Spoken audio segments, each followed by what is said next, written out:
Hello, হ্যাঁ baby বলো। না না বেবি, আজকে আমি ফাইনাল বলবোই। देखा आपने लापरवाही का नतीजा है। কি বেটা কোথায় যাস?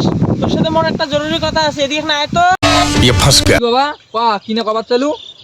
তোর জন্য একটা আমি চেংড়ি রেখে দিচ্ছি, ওটা তোর বিয়েও দিন কিন্তু।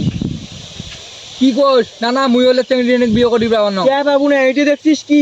একই শহরে কান একে ফাটে দিম তোর। না না তোর কথা মুই শুনির বাবা নং। মুই যেই চেংড়ি ভালোবাসা মুইকে মুই বিয়ে করিম। আরে বেটা শোন, তুই বিয়ে করি তো কি হবে বাবু? মুই যেটা দেখে দিছম, তুই এখন বুলেরো গাড়ি দিবে, 10 লাখ টাকা ক্যাশ দিবি, আরো কি চাইছিস? এর থেকে ভালো চেংড়ি পাবো তুই? হ্যালো, হ্যাঁ বেবি, আমার বাবাকে আমি অনেক বুঝাইছি, আমার বাবা মানতেছে না। হ্যাঁ বেবি, তুমি আমাকে ভুলে যাও। मैं गिरा हुआ बंदा जमा नीच बल्ली है